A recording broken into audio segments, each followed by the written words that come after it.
डरिए मत, step down नहीं किया है। The line is when the chief justice steps away.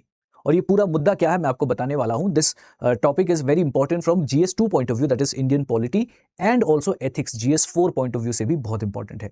ये पूरा न्यूज मैं आपको बताऊंगा, एंड ये पूरा वीडियो देखने के बाद आपने क्या समझा उसी को टेस्ट करने के लिए there is an MCQ also in the end, जिसका आंसर आप कॉमेंट्स में बताएंगे। अब सबसे पहले समझ लेते हैं ये पूरा जो मामला है वो है क्या।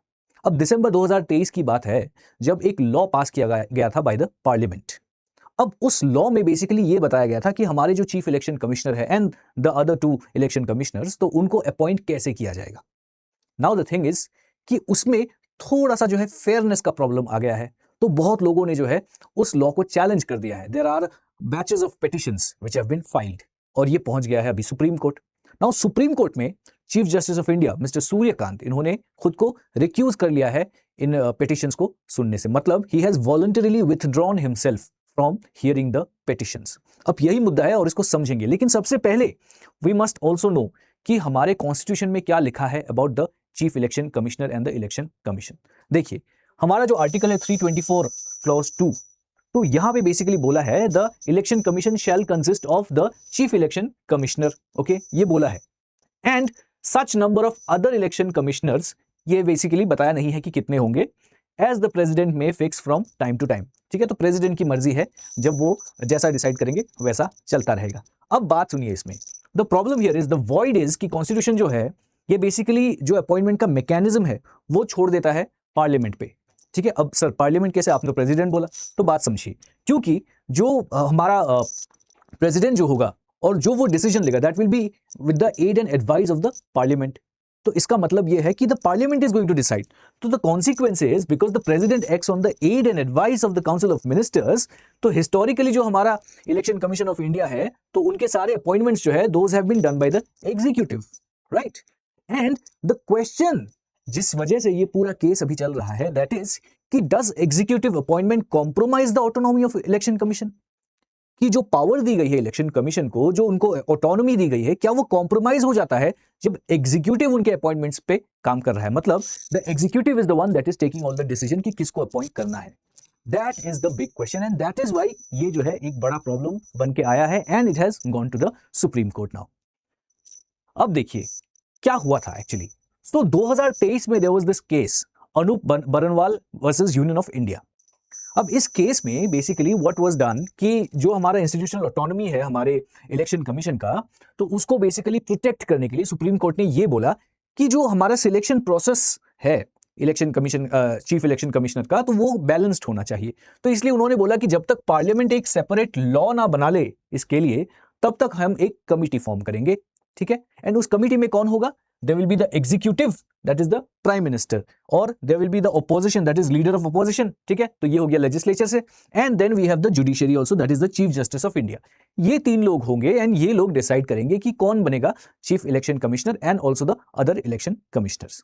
ठीक है, सो बेसिकली बहुत ही बैलेंस्ड वे में we will be choosing our election commissioner. तो ये सिंपल सा बात है and that is in the judgment. Now the thing is कि जब दिसंबर 2023 में पार्लियामेंट बैठी एंड दे डिसाइडेड कि we should come up with a law, क्योंकि हमें सुप्रीम कोर्ट ने यही बोला है, राइट।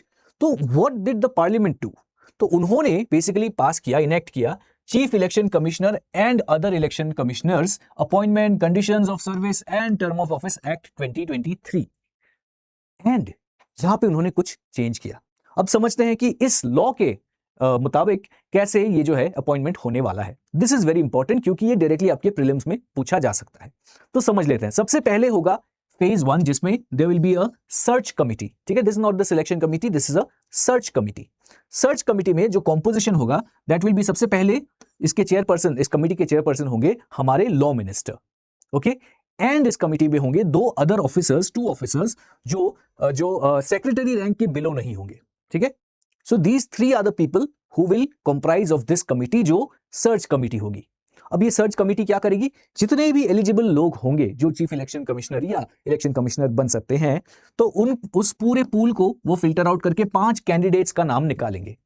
इन 5 कैंडिडेट्स के नाम को they will send to the selection committee and this is phase 2। सारा प्रॉब्लम जो है इस सिलेक्शन कमिटी के वजह से ही अभी हो रहा है। So all the petitions that have gone to the supreme court that is because of the selection committee. क्योंकि सिलेक्शन कमिटी में क्या किया गया कि इसका कॉम्पोजिशन थोड़ा चेंज कर दिया गया। तो कॉम्पोजिशन ऐसा है अभी कि प्राइम मिनिस्टर होंगे इसमें, and he will be the chairperson by the way. उसके बाद होंगे leader of opposition from Lok Sabha, and एक union cabinet minister which will be nominated by the prime minister. तो जो चीफ जस्टिस ऑफ इंडिया जो यहां पे आप देखते हैं, इनको हटा दिया गया, ठीक है। तो इस जगह पे लाया गया एक यूनियन कैबिनेट मिनिस्टर जिनको पीएम प्राइम मिनिस्टर ही नॉमिनेट करेंगे। तो इसके बाद क्या होगा कि ये जो इनको लिस्ट दिया गया था, यहां से they will basically select one name, एक नाम जो है फाइनली ये रेकमेंड करेंगे to the president. And president जैसा कि आप जानते हैं works on the aid and advice of the executive, है ना। तो फाइनली एक ऑफिशियल अपॉइंटमेंट दिया जाएगा बाय द प्रेसिडेंट। तो this is the entire process, this is as per the new act December 2023 में जो एक्ट आया, according to that. Now the thing is कि जो हमने देखा पहले क्या होता था कि legislature is also there, executive is also there, and also judiciary is there, तीनों थे, है ना। तो वो था अनूप बरनवाल केस 2023 में। अब नए एक्ट में क्या हो गया कि एग्जीक्यूटिव का जो साइड है ज्यादा भारी हो गया, जुडिशियरी को निकाल दिया है वहां से, executive is there now more, क्योंकि यहां पे प्राइम मिनिस्टर भी है और एक यूनियन कैबिनेट मिनिस्टर जो प्राइम मिनिस्टर ही नॉमिनेट कर रहे हैं, fine. And then you have the leader of opposition. तो अगर 3 लोग बैठेंगे सिलेक्शन करने के लिए, तो जाहिर सी बात है कि 2:1 मेजॉरिटी होगा इसमें, है ना। 2:1 मेजॉरिटी में सिलेक्ट किया जाएगा। तो ये जो लीडर ऑफ ऑपोजिशन जो भी बोलेंगे, जिसका भी नाम रेकमेंड करेंगे, वो ऑफ कोर्स सिलेक्ट नहीं हो पाएंगे, because there is majority of the prime minister and the union cabinet minister. तो एग्जीक्यूटिव जो है वो ज्यादा भारी पड़ गए हैं यहां पे, got it. So this is the problem now. अब इसी बात को लेके बहुत सारे पेटिशंस जो है फाइल किए गए, ठीक है, batches of petitions have been file. तो वो बेसिकली पेटिशंस क्या बोल रहे हैं कि एग्जीक्यूटिव जो है वो डोमिनेट कर रहे हैं, सीजेआई अगर होते, चीफ जस्टिस ऑफ इंडिया होते, तो वो न्यूट्रल होते बेसिकली। तो that is why this is one of the things जो बोल रहे हैं सारे पेटिशंस। फिर ये भी बोला जा रहा है कि जुडिशियरी को जो है डिफाई कर रहे हैं, क्यों? क्योंकि जो अनूप बरनवाल केस था उसमें क्लियरली बोला गया था कि चीफ जस्टिस ऑफ इंडिया को भी वहां पे रहना चाहिए इन द सिलेक्शन कमिटी। तो जो तीनों ऑर्गन्स है हमारे, वो तीनों ऑर्गन्स ही उसमें रहेंगे। नाउ द थिंग इज कि वो एक टेम्पररी कमिटी थी until the government comes up with a law, यही बात हुई थी, right. Now the thing is कि it was in a way thought कि जब the government will come out with the law, तो उस समय basically chief justice of India will be part of the committee, पर वो नहीं हुआ है, राइट। तो इसका मतलब इन अ वे जुडिशियरी जो है उसको डिफाई किया गया है थ्रू दिस लॉ, ये बोला जा रहा है इन the petitions.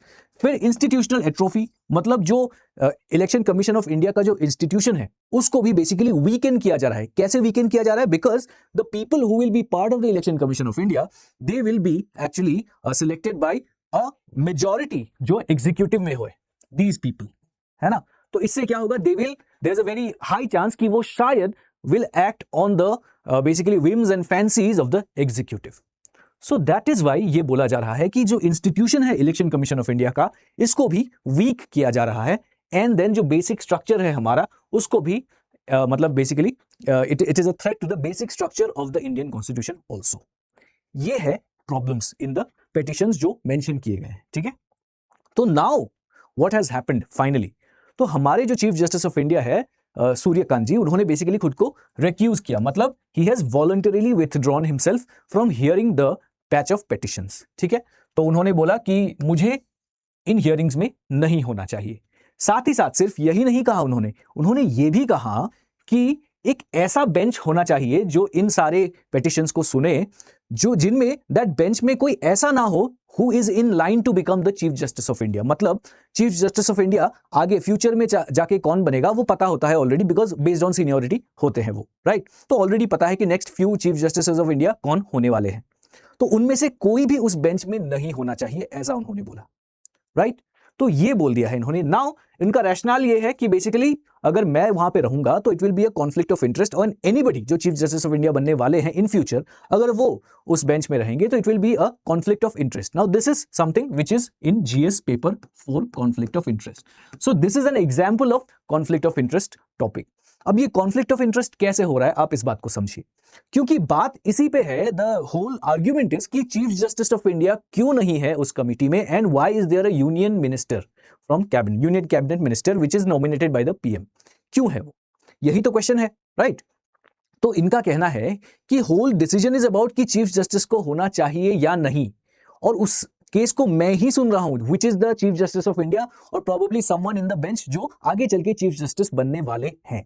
So that is why this is considered to be a conflict of interest. क्योंकि अगर ऐसा होगा इसका मतलब यह है कि I might be biased. तो यही बात जो है इसको बोला जाता है nemo iudex in causa sua. ठीक है, ये एक लैटिन टर्म है. ठीक है, इसका मतलब यह है कि no one should be a judge in their own case. अपने केस में खुद ही जज कैसे बनेंगे? And this case is about Chief Justice of India only. Right तो वो खुद कैसे जज बन सकते हैं? That is the whole question. तो इन्होंने परसीव किया है कि मतलब there could be a perceived और an actual conflict of interest, right, because this is about chief justice of India. And then तो एक्शन उन्होंने क्या लिया कि वॉलंटरीली इन्होंने खुद को विथड्रॉ किया, जिसको रिक्यूज करना बोलते हैं, from the proceedings to prevent any standard of real likelihood of bias, ताकि बायस ही ना हो. दैट इज वाई वो खुद को रिक्यूज कर लेते हैं. तो ऑब्जेक्टिव इसका क्या है? Absolute preservation of fairness, absence of bias and public trust in judicial integrity. ये कारण है जिस वजह से इन्होंने खुद को रिक्यूज किया है. अगेन कॉन्फ्लिक्ट ऑफ इंटरेस्ट अगर कभी आपको लिखना पड़े GS4 में, उसका एग्जाम्पल ये है. You can use this. ये पूरा स्टेप बाय स्टेप मैंने आपको बता दिया है. ठीक है, गॉट इट. तो दिस इज द एंटायर कहानी नाउ.